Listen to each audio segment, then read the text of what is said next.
Hi all, myself Dr. Vinesh Vijayan from Cryptonomics.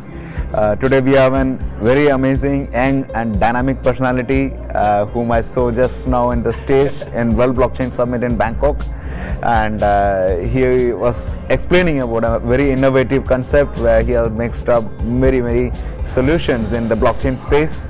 So he is Matt Adamski, the founder of CoinKeeper. So welcome to Cryptonomics. And yeah, thank you so much for having me.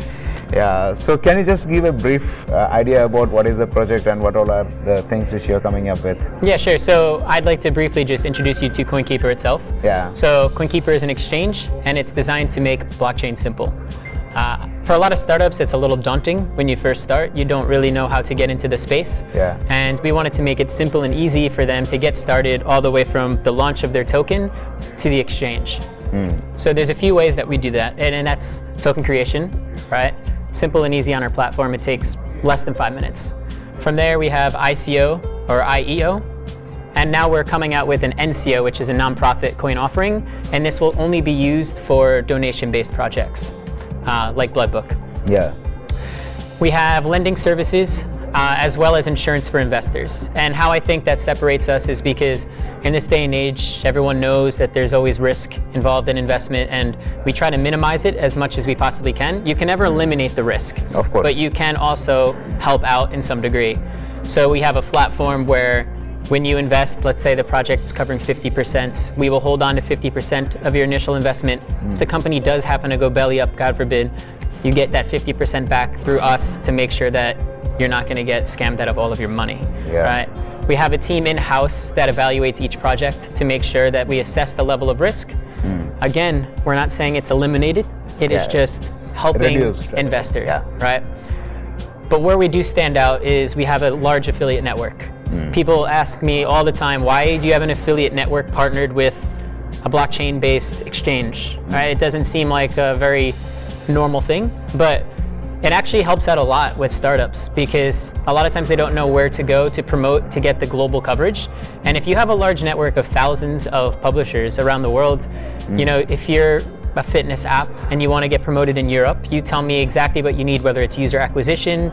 So we're CPA, cost per acquisition, right? Of course. So we're basically going to be trying to get you the traffic you need to your ICO and also the traction that you need to get those installs on your applications or your website.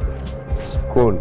So which country did you started this project? So it's a Singapore-based company, but we have offices in Da Nang. We have office in Vietnam. In Vietnam, Singapore, India, Japan, New York.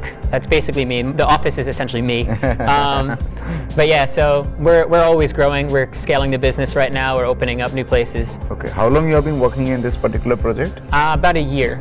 About a year I've been working with this project. Yeah. So what was the inspiration for you to come up with such an innovative idea?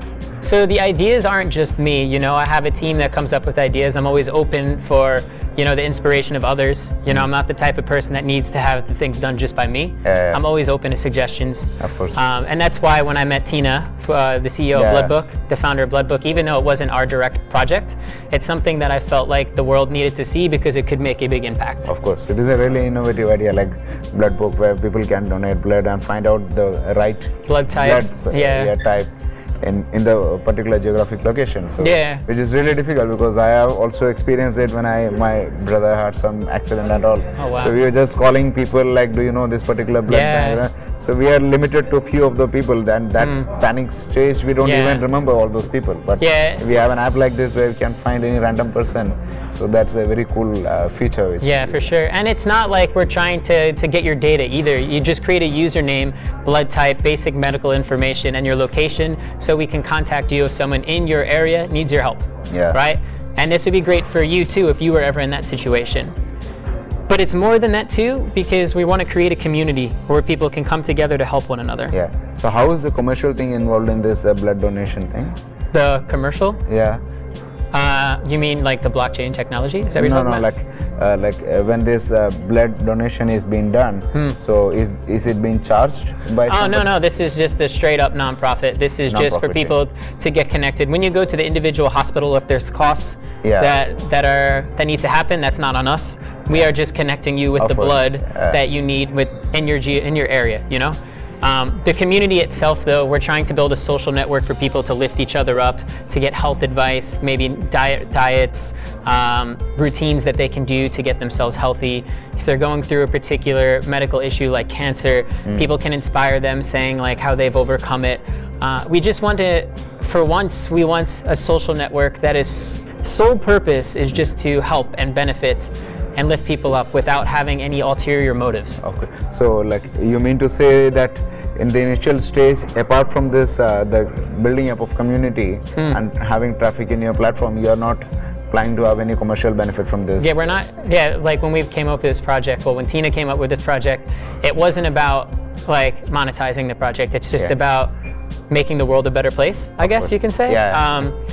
So how cryptocurrency comes into this, it's a nonprofit coin offering. So you can buy BB tokens, Yeah. and then you can use them to donate to causes that you see in our Blood Book community. So let's say you're from a first world country, you're well off, but you're seeing someone struggling in a third world country that may not have the same benefits or financial access as you do, right? Yeah. You can donate the BB token directly to them, and they can cash it out into fiat currency via the CoinKeeper platform. And it's just a good and easy way to be able to do this, and it's a good way to even put, in my opinion, even just to put, you know, blockchain technology in a good light as well, because I feel like sometimes people just have this misconception about blockchain, and we Yeah. don't want them to be afraid. We want them to be Of course. welcoming. Of course.